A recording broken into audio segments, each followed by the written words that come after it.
Hey, what is up? Welcome to this episode of the Entrepreneur to Entrepreneur podcast. As always, I'm your host, Brian Lofermento, and I'll tell you what, I have been so excited about today's episode because we are joined by an incredible entrepreneur who, it's not her first rodeo. She has entrepreneurship in her DNA. It's something she's done for quite some time, but also she marries it with the realities of understanding what it means to be human, what it means to be on a personal development and growth journey, and she combines all of her wisdom and experiences into serving others. So let me tell you about today's guest. Her name is Jennifer Golbus. Jennifer has run 2 successful communications businesses, but after overcoming the darkness of addiction and rebuilding her life, Jennifer stepped into the role of mentor for men and women ready to make a positive change in their lives. A recovering perfectionist, I'm sure a lot of you listeners can relate to that, and former self-sabotage expert. I personally want to go into that with Jennifer here today. Jennifer is committed to helping others identify their blocks, change their inner dialogue, and bolster their strengths. She uses a combination of empathy, humor, tough love, and proven tactics to help people find their smiles again. I love the way she articulates that in her work and in her vision and in her mission. When she's not coaching, you can find her on the beautiful trails in Northern California, parenting her 2 teenagers, or obsessively working to perfect her gluten-free cookie recipe. That is the way to my heart with sweets. So I'm super excited. We're all going to learn so much from Jennifer here today. So I'm not going to say anything else. Let's dive straight into my interview with Jennifer Golbus.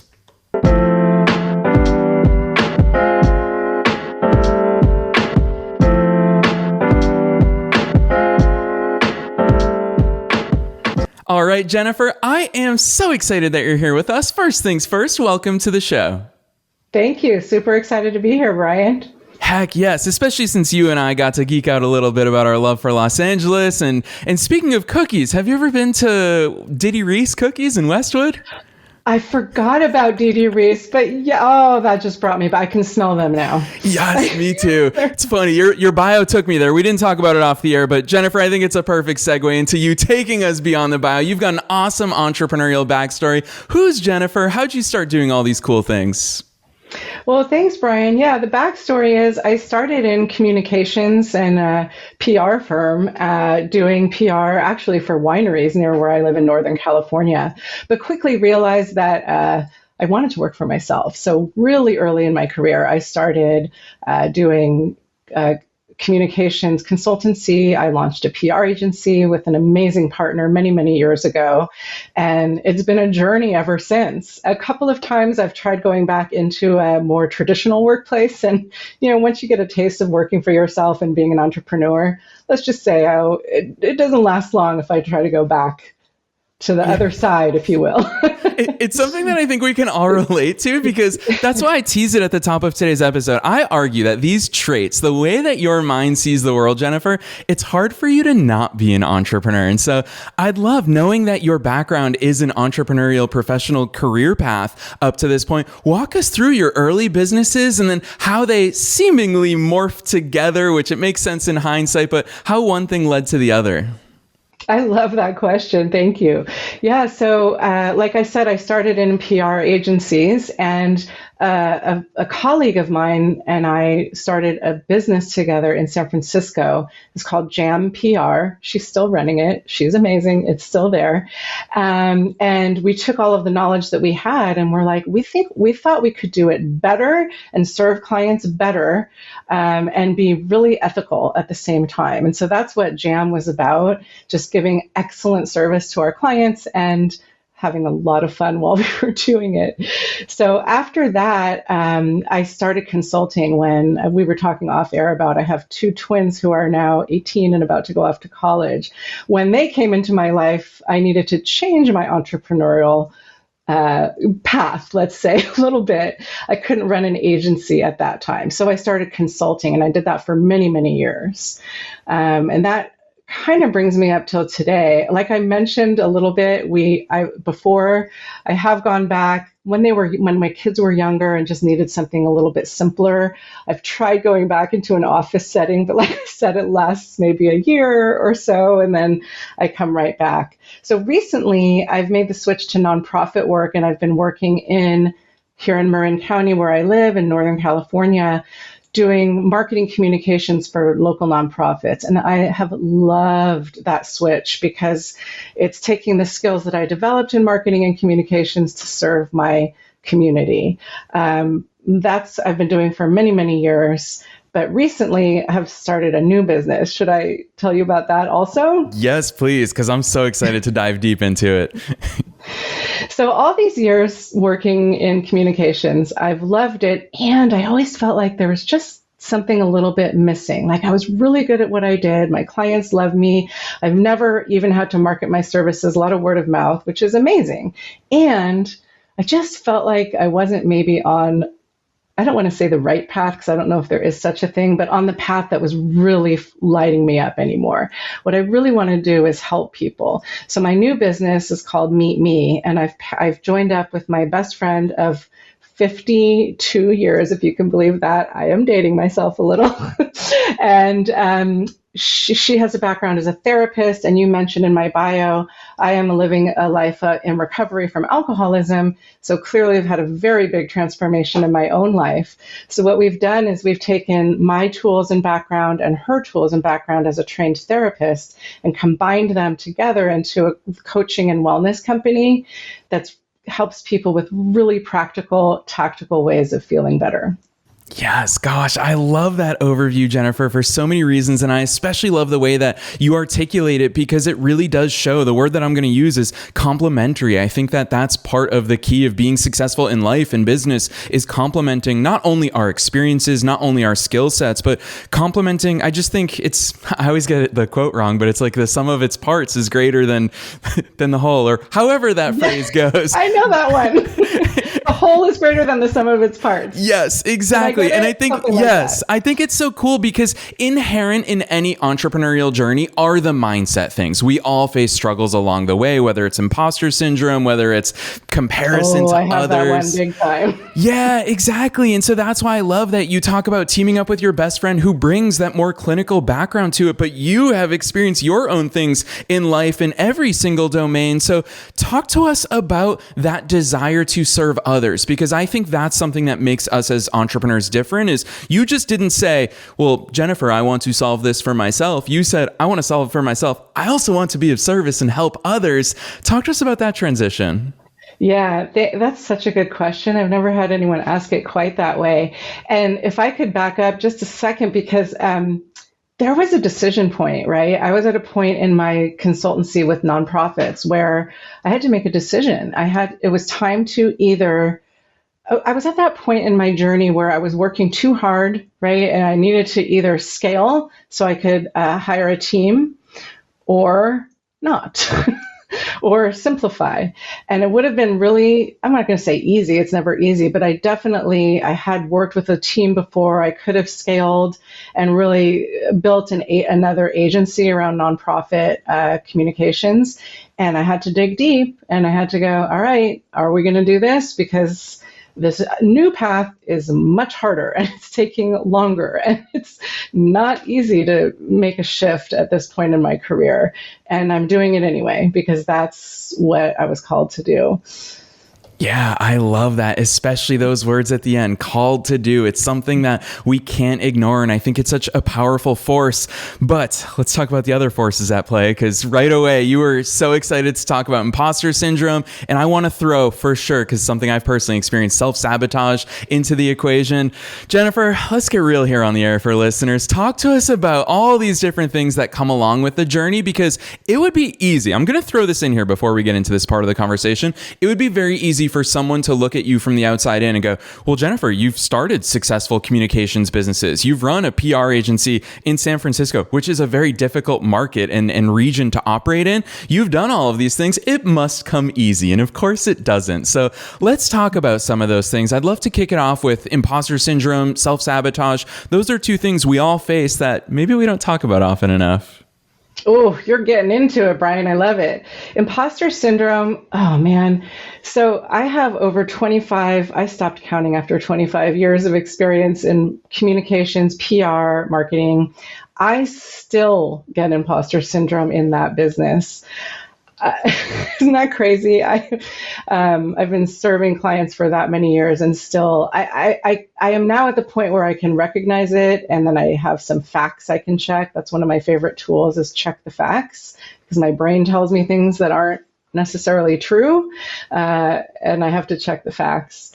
But with my new business, imposter syndrome was real because, like you mentioned, I'm not a clinical therapist. I don't have a background in coaching. I've certainly been a client many times and love and believe in coaching. So when I teamed up with my partner, Jennifer Golbus, who is amazing and has a background doing private practice, running trauma groups, and et cetera, that helped me with my imposter syndrome, knowing that we were joining forces. But that's not the only reason why we decided to partner. But imposter syndrome, man, it's like you got to do it anyway. You got to. My best, like thinking back on all the years, is that voice is there, and you're like, oh, hey there, you can come sit right there, but you don't get to drive the car. I'm in charge. You can be a passenger if you need to, but you're not really welcome to take charge. That's how I kind of deal with it. Yeah. Talk to us about checking the facts. I think that's so powerful because it does two things, Jennifer. One, it acknowledges that that's not rooted in reality. And secondly, it does take us back to that path of reality. What's that strategy or mechanism look like for you? It's so interesting, Brian. It's one of my favorite tools, and it's one of the things I teach in a lot of my workshops and work with my clients. So it can work in self-development and in business. So what it means for me is that my brain, just like all human brains, it thinks a lot of thoughts. That's what brains do. They think thoughts, and then if I don't check it, it will go off and create a whole scenario that's not based in reality. And before you know it, I'm reacting in real life to something that hasn't even happened or is not maybe even real. That can cause a lot of problems in business and in your personal life. So what I mean by check the facts is just that. You stop, you pause. One of my other favorite tools is pause when agitated. Just take a breath and check the facts. It can mean so many things. I can give you an example if you like, just to illustrate it. Yeah, we'd love that. So early in the pandemic, I was just thinking of starting my business, and my husband came home in the middle of the day one day to announce he had just lost his job. Okay, so this was terrible timing and really scary. And I started panicking, absolutely panicking, like crying, like actually crying. And then I remembered, Jennifer, stop, check the facts. Let's check the facts. So in that scenario, what checking the facts meant was looking at our spreadsheet of our my income without his and what our expenses were, and were we okay? And I was surprised to learn, although we had to tighten our belts a little, yes, we were fine.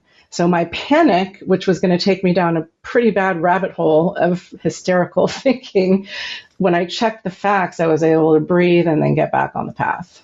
Yes, I love that real life example. Listeners, this is something that we can all implement in our lives. And I think it goes in conjunction with the two things that Jennifer's already introduced us to, which is one, you have to pause to be able to do any sort of reflection and course correction. And then two, check those facts. Jennifer, I think that's a really powerful real life example that we should all implement in our lives and especially in our businesses. Along those lines, let's keep talking about how irrational us silly humans can be along the way, because self-sabotage is a topic that I feel really strongly about. I've personally experienced it. I know that you've personally experienced it. So walk us down that path, because I've been an entrepreneur for 16 years now. And when I talk about entrepreneurial maturity, part of it is, of course, I've gotten older over those 16 years, but also I've had experiences in business and in life over those 16 years.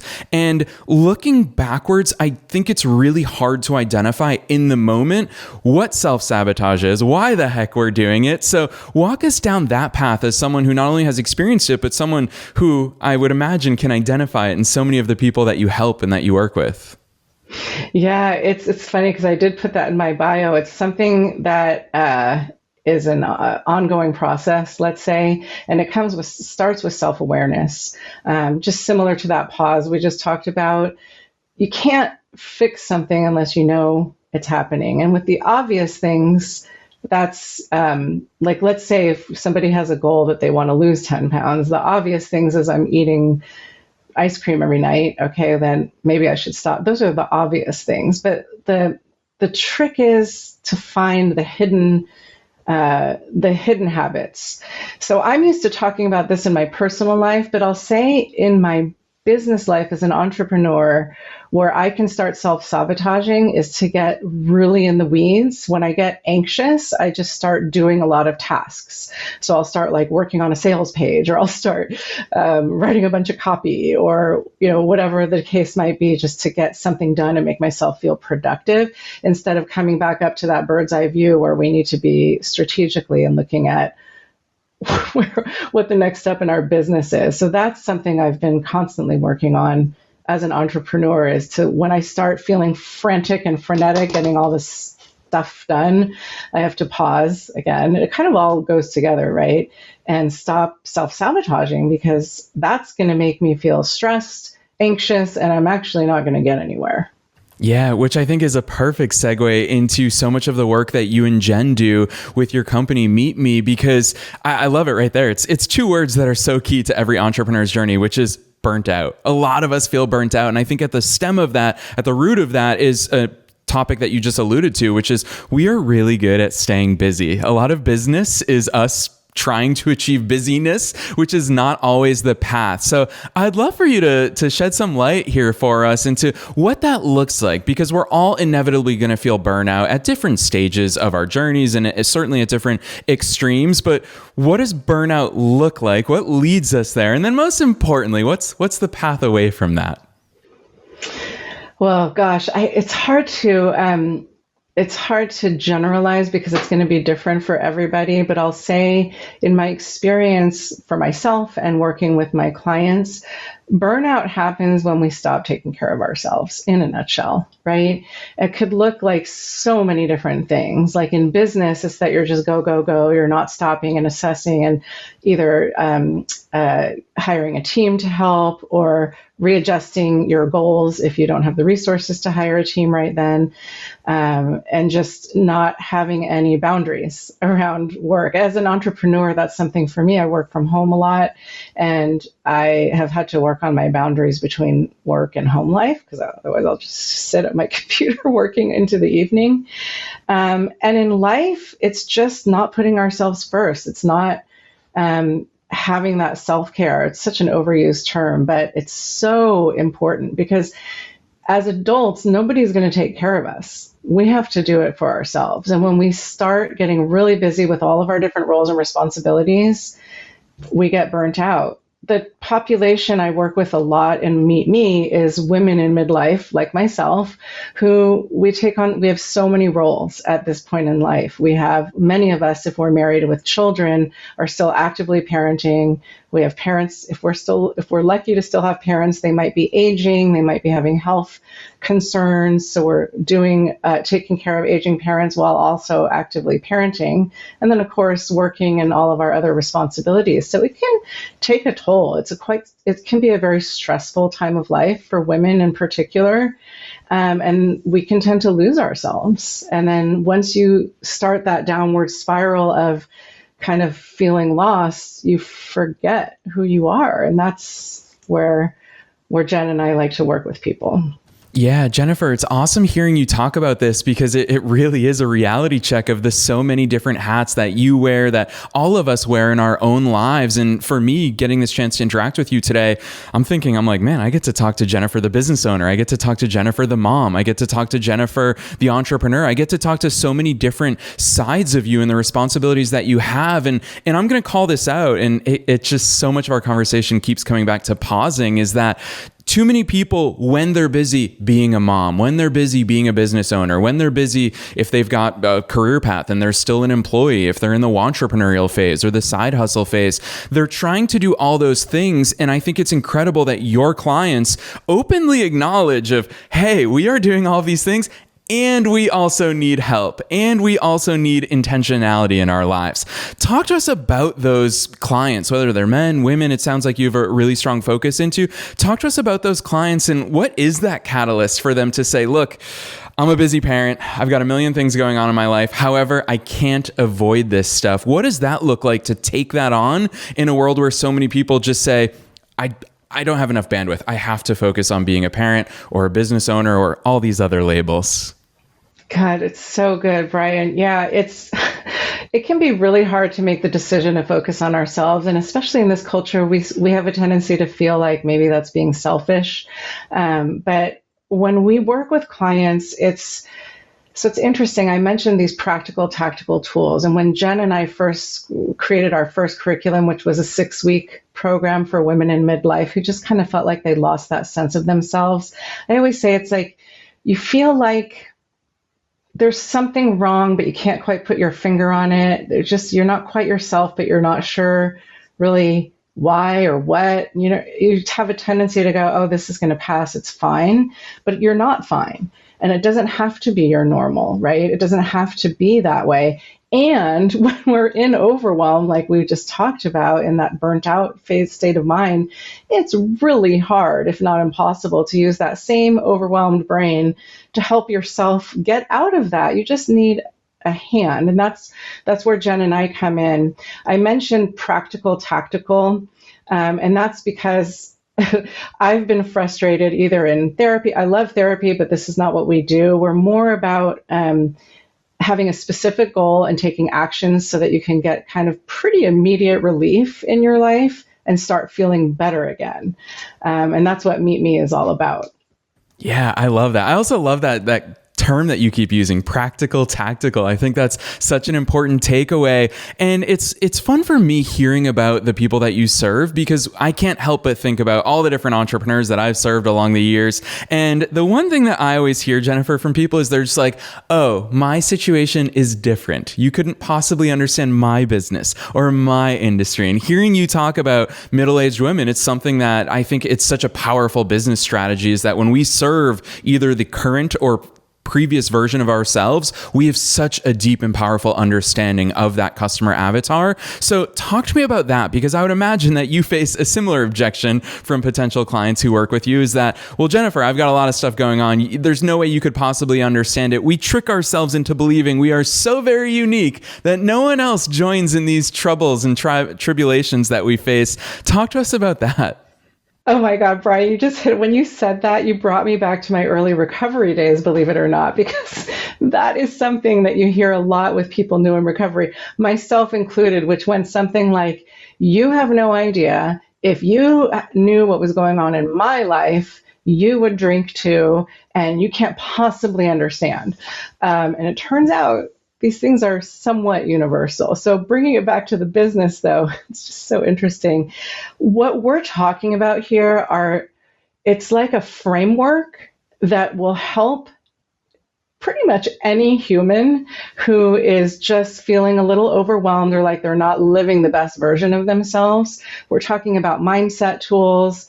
We're talking about reframing. We're talking about, we get a little bit into the science of happiness, some really simple habits that you can change. So when we work with clients, when you address that root problem and create a system for your own thoughts and behaviors, that's going to impact every part of your life, whether your business, your personal life, your relationships, if you're a mom or a dad, your relationship with your kids.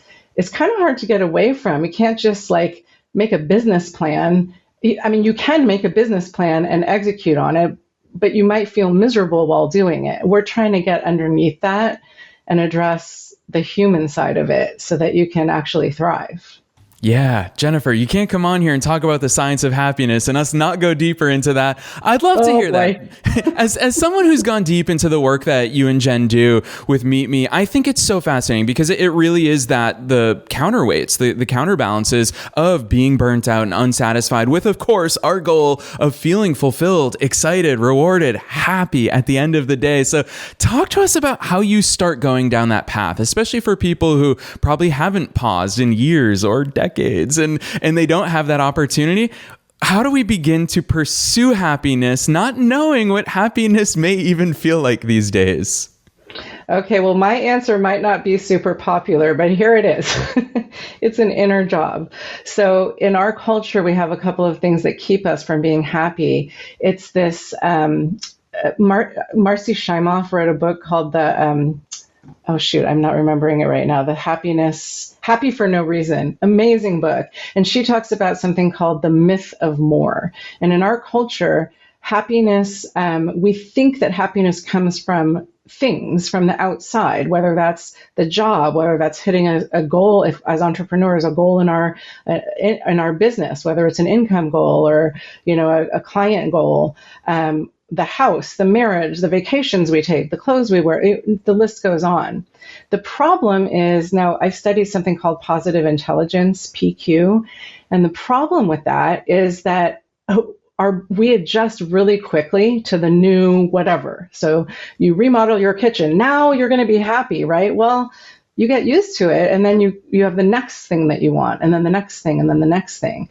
So we have to go inside, and it's a mindset shift, and there's all kinds of tools. Jen and I call them happiness habits that you can start building, so that we're not saying that you shouldn't go get those things that you want. By all means, go, but that's not what's going to give you lasting happiness. Yeah, gosh, that's a profound answer. And it leads us to happiness habits. Can you give us a couple of examples of those? Yeah, one of them is just loving what you already have. So it's like, some people call it gratitude. I have to be careful with gratitude, and gratitude is a tool I use and still use every day in my sobriety journey. And you don't want to be Pollyanna about it. And what I mean by that is, you can't force yourself to feel grateful if you're really feeling crappy, or if sometimes we're just having a bad day, okay, and that's fine. But what I mean is, if there's something that you already have that you want, that's a great place to start. Like, I want to be an entrepreneur. I already have a business. Now, it might not be perfect, but I can be grateful for that. I wanted always to be a mom. It's amazing. I have 2 amazing kids. Is it easy? No, they're both about to go off to college, and it's been a roller coaster. Sometimes I have to keep it really, really simple, because sometimes I'm just having a bad day, bad week, bad month, whatever. And I can be grateful for my hot cup of coffee. Truly grateful. It's delicious. I have the ability to make the coffee. I have the time for 5 minutes to sit and enjoy it. And as simple as that sounds, it actually starts rewiring, believe it or not, the neurons in our brains to, it starts rewiring our brains away from the negativity bias that our brains have. So that's just one example. Yeah, I love that real life example, especially because we hear about it so frequently. Express gratitude, have a gratitude journal, but hearing your real life ones, especially with Jennifer, I'm going to put this huge disclaimer in here that I think we all need to when we talk about this, especially in those low moments. It's okay to acknowledge, I've had a really tough day, week, month, years sometimes. I've experienced those as well, Jennifer. And I think it's important to recognize that all of these things can coexist. We're never going to have a perfect runway in life, or especially in business. But I think what's really revealing here in today's session with you is that you love talking about this stuff. You love connecting really deeply about this stuff. You laughed at it right at the top of this episode, and you said, Brian, we're diving straight into the deep stuff, but it's such a core part of your work is that deep and authentic connection. Talk to us about how important that is for you, because I imagine, coming from the PR world, you have an interesting knack at getting at the story, the real root of things. How does that factor into the work you do? Man, you are good at this, Brian. You get exactly right in there. The authentic connection is everything. So one of the things that Jen and I have been focused on since we started Meet Me is, well, I'll start with our name. How about that? Meet Me comes from a term that Jen and I had when we were growing up at a dead-end street in a small town across the street from each other. This was obviously way before cell phones and texting or anything like that. We would call each other and say, meet me in the middle of the street. And that was kind of became code for drop everything and literally run out. There was a little spot in the middle of the street where we could sit, because it was a dead-end street, and we would talk and support each other. I should mention, I actually have a twin sister, so there were 3 of us who all would sit there together. And through all the years, it was meet me in the middle of the street. And so when we when we decided to name our company Meet Me, now obviously our tagline is find your best self. So Meet Me really means meet the best version of yourself. But we want to bring that meet me in the middle of the street vibe, if you will, to everything that we do. And that means what we call a best friend vibe. Now, does that mean that I'm going to be best friends with every client? Of course not. But what it means is I'm not going to be all polished and perfect. I'm going to share part of what I'm going through, sometimes if it helps, with my clients, because if you don't have an authentic connection with somebody, you can't get any real work done. And I actually think that's true in my communications business too. I can't work with, I choose not to work with clients who just want to gloss over and talk about like ROI or whatever. We have to have that connection in order to get real work done. Yes, I absolutely love that. You've got me feeling all sorts of nostalgic here during today's episode, because I grew up on the end of a cul-de-sac, and I hope that kids today are still having those experiences. I remember, you're right, it was pre-cell phone. So I remember I begged my parents for Christmas one year to have walkie-talkies. So at least instead of knocking on doors and calling home phone numbers, we could at least walkie-talkie to each other. So, I love that.